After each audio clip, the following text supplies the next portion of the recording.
Assalamu alaikum wa rahmatullahi wa barakatuh. J'espère que vous allez bien. Je suis contente de vous retrouver pour ce deuxième épisode. Je suis trop contente d'avoir enfin passé le cap. Comme je vous l'ai dit, bienvenue chez Cœur Conscient sur la chaîne Kania Plante. Je suis contente de vous retrouver.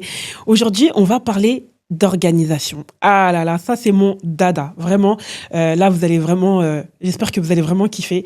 Prenez note. C'est vraiment l'aspect de ma vie que j'aime le plus parce que c'est ce qui me permet aujourd'hui de pouvoir évoluer et surtout sereinement.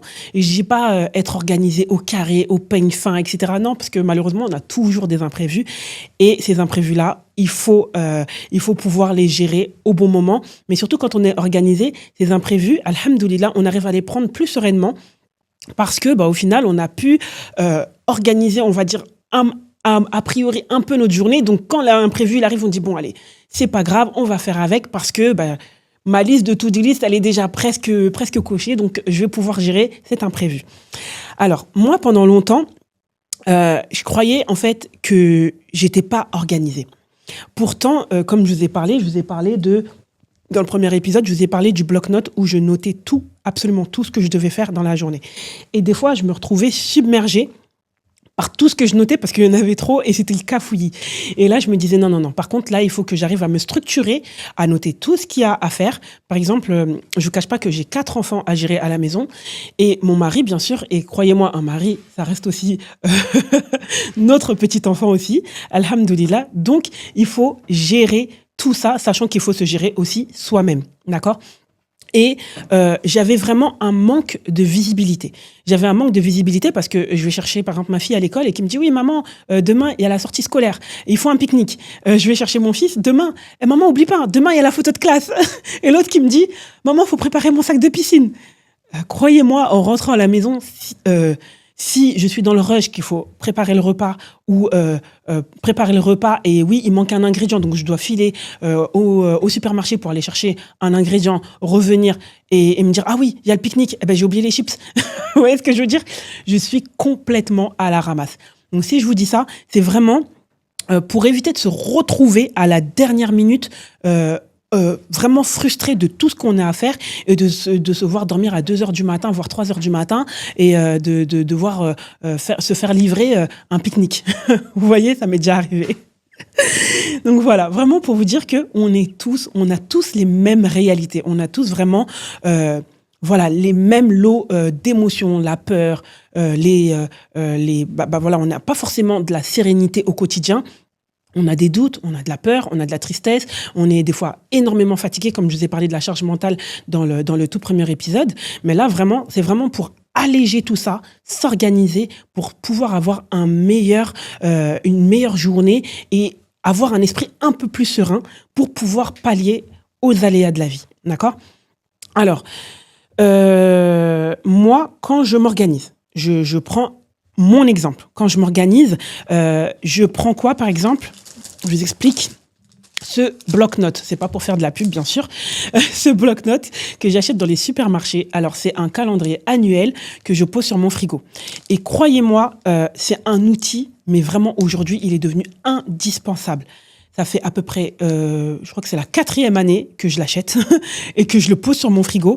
Alors, pour la simple et bonne raison que je note absolument tout dessus. Les sorties scolaires, les photos de classe, je prépare mes mois à l'avance, les rencontres, le networking que je peux faire par rapport au travail, la famille, les sorties familiales, les anniversaires, les rendez-vous, les activités extrascolaires. Croyez-moi que c'est un gain de temps d'avoir un tableau où tout est noté, mais vraiment absolument tout. Si vous voulez, je vous mettrai le lien en description pour que vous puissiez vous le procurer. Il est disponible vraiment partout. Vous pouvez même le trouver sur Amazon en livraison hyper express et vous verrez, ça va changer votre vie. Vous notez absolument tout. Les rendez-vous médicaux. Vraiment, il y a tellement de choses à noter. Les vacances, de se dire ce mois-ci, il faut que je prévoie ça, etc. On a vraiment besoin de noter, surtout d'équilibrer notre mental. Et comme je vous ai dit, le cerveau n'est pas fait pour emmagasiner tout ça. Il faut poser tout ça à plat pour pouvoir avancer sereinement. D'accord ? Et moi, qu'est-ce que je fais ? Par exemple, comme je vous expliquais sur ce planeur, je prends par exemple, tous les mois, là, je vais prendre tous les mois et je vais noter les grosses choses à noter. Par exemple, là, il y a la rentrée scolaire qui arrive. Croyez-moi, elle est déjà pliée. Elle est déjà pliée depuis le mois de juin, avant même la fin de l'année scolaire, je l'avais pliée. Pourquoi? Parce que je me suis dit, allez, je me laisse du temps pour organiser tous ces mois. Je me suis organisée pour que, par exemple, le mois de juin, je clôture l'année scolaire avec les enfants, c'est-à-dire clôturer l'année scolaire, c'est-à-dire, par exemple, là, je vais vous dire, en gros, il y avait les cadeaux des maîtresses à préparer, il y avait les réinscriptions avec, par exemple, les activités extrascolaires, etc. Tout ça, c'est déjà plié pour que je commence les vacances sereinement. Il faut organiser les vacances, savoir si on les met au centre de loisirs, si on part en vacances, si le budget est serré, comment s'organiser. Et bien tout ça, croyez-moi, ce planeur, il m'a aidé à vraiment reprendre le contrôle de ma vie au quotidien.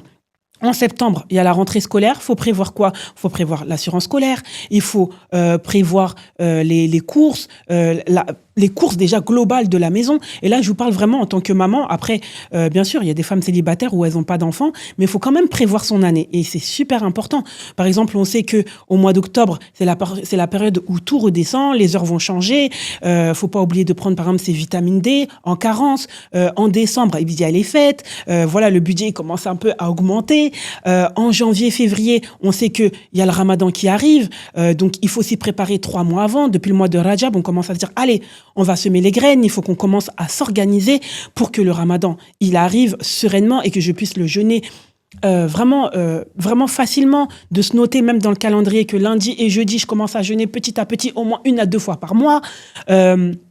Pareil, on continue au mois de mars. On sait que, voilà, juste après le ramadan, il y a l'Aïd. Et après l'Aïd, on continue. Il y a encore la deuxième grande fête de l'Aïd qui va arriver. Donc, les cadeaux, les fêtes familiales. Voilà. Et vous voyez, l'année, au final, elle passe super vite.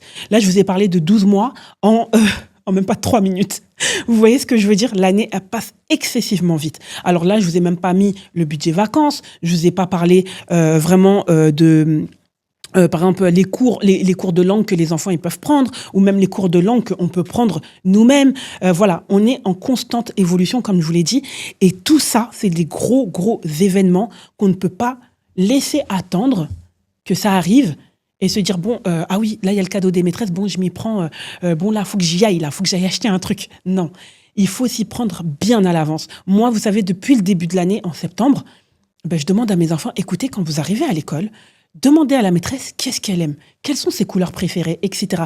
Et même eux, ça leur apprend à être un peu plus actifs dans la vie de tous les jours et de savoir autour d'eux qui aime quoi. C'est important de savoir, de s'organiser à ce que eux aussi, ils se disent « Ah, ma maman, ma maîtresse, elle aime bien le bleu. Donc, dans son cadeau, n'oublie pas de rajouter une petite touche de bleu. » Et bien, vous voyez, c'est assez subtil, mais ça, je le sais déjà depuis le début de l'année. Donc, même si au mois de juin, je suis débordée, mais le fait que j'aurais anticipé juste cette petite information-là, eh ben, ça peut faire que même si je suis à la bourre, ben, je saurai comment prendre les devants. D'accord ? Et tout ça, ça m'aide vraiment à mettre de l'ordre dans ma vie. Comme je vous ai dit, le planeur, c'est le numéro 1. D'accord ? Vraiment le numéro 1. En deuxième lieu, j'ai aussi, comme je vous ai dit, le livre de James Clear. Je l'aime beaucoup, ce livre, et je n'arrêterai pas de vous en parler. Un rien peut tout changer. Donc, le rien, là, c'est vraiment de le noter et de passer à l'action juste après. Là, je dois, par exemple, faire le ménage, faire les lessives. Je le note parce que c'est des choses qu'on laisse accumuler. On se retrouve avec 3 tonnes de lessive et croyez-moi que des fois, je me retrouve avec 1 tonne de lessive et je me dis, mais comment j'ai fait pour en arriver là? Oui, parce que j'ai laissé. Et au final, je me sens débordée. Le ménage, c'est pareil. Je laisse la cuisine en débordement pendant 2 jours. Bah, faut pas s'étonner que le 3e jour, je trouve des moucherons dans ma cuisine. D'accord? Donc, c'est tout à fait normal de se laisser déborder 1 ou 2 jours parce qu'on est malade ou parce que ça va pas, mais aussi savoir déléguer. Et ça, c'est super important de se dire, bon, bah, je suis pas toute seule. Si je peux prendre une femme de ménage, si on en a les moyens, bien sûr, il faut le faire. Si je peux déléguer, par exemple, la sortie de l'école des enfants à une toute petite jeune fille, par exemple, on lui donne sa chance et lui dire, allez, tu peux aller chercher mes enfants à l'école et tout, lui donner son premier emploi, dites-vous qu'on contribue aussi. Et ça aussi, ça va vous alléger aussi dans le sens, dans votre organisation où vous aurez le temps de rentrer. Et surtout, j'ai oublié le principal, la liste des courses. Oh là là là là. Pour moi, je vous mens pas, c'est pas un calvaire, mais ça reste vraiment quelque chose de super important à faire en avance. La liste des courses. Préparer, anticiper les repas. Je vous cache pas que j'ai une grande famille. 4 enfants, avec mon mari, ça fait 6. Je dis j'ai une grande famille parce que pour moi, c'est énorme. Pour d'autres, ils en ont 8, 9. Voilà, chacun voit midi à sa porte. Mais pour moi, c'est énorme déjà, alhamdoulilah. Mais il faut comprendre qu'on s'organise. Le fait de prendre le temps de noter sa liste de courses, de se dire, bon, les enfants, ils aiment ça. OK, je fais ça, ça, ça, ça. Je peux aussi déléguer, c'est-à-dire que même sur un laps de temps, par exemple, dans la journée, je peux faire ma liste sur le supermarché et me faire livrer à la maison. Gain de temps. Ou je peux me faire un drive. OK, bah, je vais passer par là, mon chemin, c'est par là, j'aurai le temps de récupérer mes courses. Gain de temps. La liste des repas, pareil, comme je vous ai dit là sur le planeur, vous avez aussi là sur le côté la liste des menus. Vous avez la liste de menus par semaine. Donc vous pouvez noter aussi qu'est-ce que vous allez préparer à manger. Et ça, croyez-moi, ça va bien vous alléger votre quotidien. Donc là, OK, on est fatigué. OK, ça va pas. Mais croyez-moi, quand on voit une liste de tâches à faire comme ça, on peut pas rester assis. Croyez-moi, on peut pas rester assis. Et même si on le reste, personne va nous dire « Hé, lève-toi, il faut que tu fasses quelque chose. » Parce que au bout d'un moment, il faut qu'on arrive à faire le ménage dans notre vie, le ménage vraiment à tous les niveaux, à tous les niveaux. Et quand on arrive à pallier à ça, et qu'on arrive que ça, c'est un acquis, ben, croyez-moi déjà, vous avez un minimum de discipline. Parce qu'on voit partout, il faut être motivé, il faut avoir de la discipline, il faut faire ci, il faut faire ça. OK, moi je suis bien d'accord. Mais avant d'avoir de la discipline pour monter un business, pour toutes ces choses-là, ben croyez-moi déjà, ayons de la discipline juste à ouvrir nos volets. C'est la moindre des choses de faire notre lit, que le soir, quand on rentre, notre lit, il est fait. Ben, on est content de se jeter dans un lit qui est fait. Et on ne se retrouve pas à devoir taper sur notre lit, enlever la poussière, remettre le drap. Non. Là, on est content d'avoir un lit déjà préparé. On laisse l'espace. On va laisser l'espace sain, d'accord ? Moi, je suis quelqu'un, j'aime beaucoup où mon espace à la maison est organisé. C'est-à-dire le salon, la chambre des enfants, les placards, tout. Pourquoi ? Parce que ça me permet d'avoir un visu où c'est déjà carré. Donc forcément, mon esprit va s'alléger et je vais pouvoir passer à autre chose. Or que si je vois l'armoire, elle est débordée, si je vois mon frigo, tout est mélangé, les pots de yaourt ils sont cassés, y a rien qui va, bah je vais me donner des tâches supplémentaires que j'aurais pu mettre de côté et avancer sur autre chose. Et croyez-moi, ça va bien vous alléger et là, vous aurez un minimum de discipline. Et le conseil que je donne à mon fils, croyez-moi, il a 9 ans et je lui dis tout le temps, mon fils, si tu veux réussir dans la vie, il faut déjà qu'il y a certaines disciplines qui soient acquises dans ta vie. Je lui dis pas le mot discipline parce que pour moi, c'est un mot trop grand pour lui, mais il l'a compris en tout cas, il l'a bien compris. Vous savez le mot que je lui dis ? Je lui dis déjà, si tu te lèves le matin, tu te brosses pas les dents, tu prends pas tes ablutions, tu ne fais pas tes invocations du matin, tu ne pries pas, ne t'attends pas à ce que ta journée, elle soit magnifique. Elle pourra l'être, hein, mais il te manquera toujours ce pilier. Et quand je lui dis ça, je lui dis aussi, n'oublie pas de faire ton lit. Fais ton lit. Et je lui dis, quand tu auras acquis ça, crois-moi, que toutes les choses que tu vas vouloir faire, ce sera un acquis. Parce que ça, c'est la base. Et quand je lui dis, par exemple, tu t'es brossé les dents ? Oui. T'as fait ta prière ? Oui. T'as fait des invocations du matin ? Oui. T'as fait ta couverture ? OK. Bon, maintenant, on peut passer à autre chose. Et là, oui, maman, en fait, mon copain, non. Et là, on peut démarrer sur quelque chose de OK. Parce que là, je me suis permise à moi-même d'avoir une très bonne organisation. Et encore, je dis très bonne. Elle n'est pas encore au carré, mais alhamdoulilah, pour l'instant, elle est carrée. Mais je me dis, si je me permets à moi-même de me donner une organisation, c'est l'exemple que je donne et c'est le miroir que je reflète. Donc, si mes enfants, ils voient ça, bah forcément, ils vont vouloir faire la même chose. Et là, mon fils, le fait que je lui ai donné cette discipline-là le matin, eh ben, croyez-moi que ça va de soi pour la suite. C'est logique. C'est-à-dire que demain, il sait que quand il rentre de l'école, c'est devoir. C'est pas autre chose. Donc, encore une fois, c'est une discipline. Et croyez-moi, quand ça, c'est acquis, croyez-moi qu'en fait, vous pouvez ajouter tout ce que vous voulez sur votre pile, sur votre journée, parce que c'est déjà plié, je sais déjà que je dois le faire. Et quand le cerveau, il sait déjà qu'il va le faire, le cerveau, en plus, il aime bien quand les choses sont répétitives et qu'elles sont linéaires. Quand ça commence à être comme ça, là, vous voyez, votre cerveau, il commence à vous dire « Eh non, là, je vais où, là ? Tu m'emmènes où ?» D'accord ? Donc, c'est très important de pouvoir mettre des bases assez solides. Et moi, je vous dis ça, mais ça a été plus facile de gérer mon enfant, à lui inculquer ces habitudes-là qu'à moi-même. Je suis une adulte. Je suis déjà formée. Voilà, je suis déjà passée par un laps sur presque 30 années de ma vie.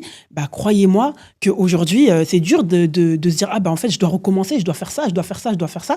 Or que là, pour un enfant de 9 ans, quand on lui dit fais ça, ok, c'est vrai que c'est dur dès le départ, mais c'est un acquis. Et quand c'est acquis, croyez-moi que jusqu'à l'âge adulte, ça va pas être un trauma pour lui. Ça va être une habitude qui va inculquer à sa femme, si sa femme ne le fait pas, bien sûr, et à ses enfants, et ainsi de suite, et ainsi de suite.